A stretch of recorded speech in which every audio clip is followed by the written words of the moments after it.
What's good, YouTube? In this video, we're going to be doing a side-by-side comparison. Not going to be talking about the specs of these bad boys. I have a video talking about the specs on this camera, the Facecam. I have a video talking about that. It should already be up. It better be up, or I'm gonna have to beat myself up. Just kidding. But anyway, side by side of the Facecam and the Logitech C920 to talk about some of the differences. That's all we're gonna be doing. And I have videos on the channel as well about how to get your Logitech camera to look better than what it does out the box or whatever, or maybe your settings need to be tweaked. This is just a side by side comparison so you can make a decision on which one you want to get, whether or not you want to wait a little longer if you don't have the cash to grab the Facecam yet, or if you want to go ahead and grab that Logitech. The choice is yours. Let's get straight to it, shall we? And obviously, yes, this is the Facecam, because why would I start off with my old camera instead of the new camera? That don't make no type of sense. Not gonna lie to you, this is crazy. This is what the Logitech is seeing straight out the box. Like, what? What are you talking about? For what? For why? You got to open up the Logitech G Hub app and you got to get those settings back right. So we're going to go ahead and turn those on real quick because this is not working. This is not working at all. Okay, there we go. That's looking a little bit nicer. Oh my goodness, that was crazy. Okay, so I'm going to hide myself right there. Get rid of this for a moment. Put me back in the middle.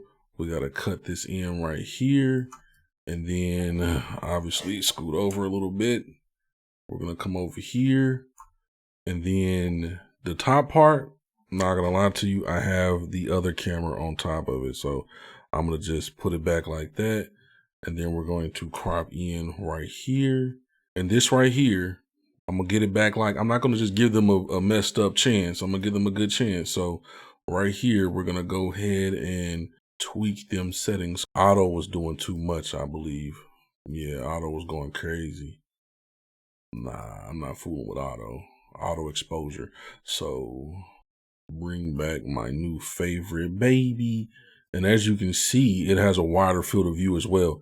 This is how it wants to see it. It wants to see it like this for the Logitech right in front of the Elgato Facecam. So I'm gonna just make them more the same size so we can get a better comparison. So stack myself right there. I ain't gonna lie, I gotta put the Facecam in the front. I ain't gonna lie to you. So as you can see, we're way more close to the actual situation. If you feel like this Logitech can get you right, grab it. Like, if you give the Logitech a good amount of light, it can look good too. But if you look at that Elgato, like, are you serious, my boy? Like, are you serious? Let's talk about some of the focus situation. I got autofocus turned off on the Logitech, but it does have autofocus. Facecam is a fixed focus. Let me turn autofocus on though, just to, see what it's talking about. So autofocus on.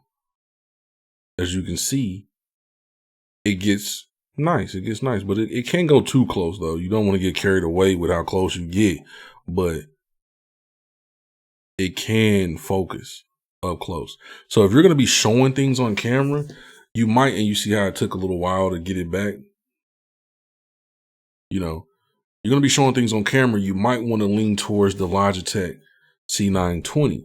If you're not going to be showing things super duper close on camera, this will get you right. This will get you just right. So it just depends on your use case scenario, but I just want to do a side by side just so people can actually see what it's looking like. So if you don't mind the differences, cool. But for me, I'm enjoying and liking that clarity of the new Facecam. That one right there. This is nice. This is beautiful. And I'm also going to show you what happens if I drop the ring light brightness. So right now it's at 100% brightness and I have a room light on. So let's drop it down a little bit. Dropping it down a little bit. Dang, that's crazy. And this is what we start to have. If you give your Logitech a little bit of light, it's not going to look right at all. And right now, the Elgato is looking delectable. It's looking beautiful. And I'm going to go ahead and knock it down some more. This is literally barely on. And as you can see, the Logitech is struggling. If you do not have a ring light, do not get the Logitech unless you're going to be in front of a bright light outside type of source, window, something. I don't know, but do not get it if you don't have some type of light on you. I cannot stress that enough. It's going to make you mad and irritated. Even if you boost some of the settings up, it's still, it's just going to look wild probably. So let's go ahead and boost the exposure up. It can get clearer, but it's going to add noise to it. It's going to start doing crazy stuff like that. Like, just upping the exposure doesn't solve the problem. That's why I didn't change it. Like, that's the normal exposure right here. So we get that nice frame rate. The moment we go past a certain exposure area, we start to get far more sinister with the, motion blur situation.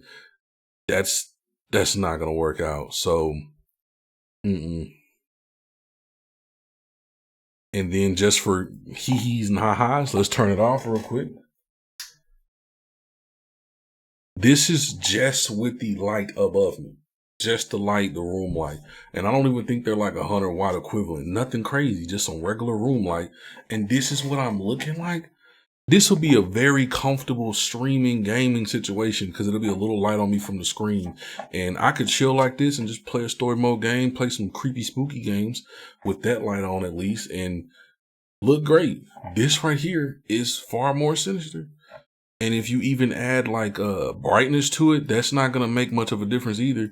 It's just going to be adding in artificial brightness. Like, you can use that if you want to, but as you can see, it just starts to look washed out. So it's like, what are we going to do here? Like, what are we really going to do with this? Like, you really got to give it light. So I'm going to drop it back down to what I had it on. 20% is the sweet spot for when I have my light on. So now we're going to pump that light back on. And then just like that, we're back in action. The Logitech can get you by, not going to lie. It can look good if you help it out. You got to give it some light. But as you can see, this Elgato situation is far more superior with the low light. 2.4 aperture, matter of fact. 2.4 aperture, 24 millimeter lens equivalent. Nice, beautiful. And it has raw video footage pushing out. It's just a nice camera. It doesn't compress. The Logitech is compressing. So then it compresses, goes into the computer. Your computer does what it's doing to it. It compresses, it goes out to the video, goes out to the stream. With the Logitech, it's just going to be doing that. But as far as the Egato, none of that. It just has straight, raw, delectable footage going in. No compression. And then it has low latency as well. HD 60 FPS as well too. The Logitech only has 30 FPS as the max. And as far as the FPS situation is concerned, I'm using 30 FPS right now anyway, because that's usually what I stream at. So the Elgato is 30 FPS. This is 30 FPS. And you can see what we got, what we're working with. Let me know down in the comments if this video helped you out in any way, shape, or form, if you enjoyed it. And if this helped you choose whether or not you wanted to get the Elgato or the Logitech, let me know that as well. And I just realized I was looking into the Logitech this whole time instead of the actual Facecam. That's crazy. But yeah, let me know whether or not you feel like you'd be cool with the Logitech or you feel like you really want to get that Elgato situation going, because it'll get you by without a ring light. It was cool without the ring light. That's crazy. That was the first time I ever tried using it without the ring light. If I'm recording or streaming, I'm going to have the ring light on. So I never thought to try it without it, but looks cool. So now I know I can lower that bad boy down. Still have the green screen looking nice for me. And I'll see you in the next one. Peace. I still was looking in the Logitech. I'm so used to looking at the one that's on the very bottom by the freaking computer screen. So there's that. Peace.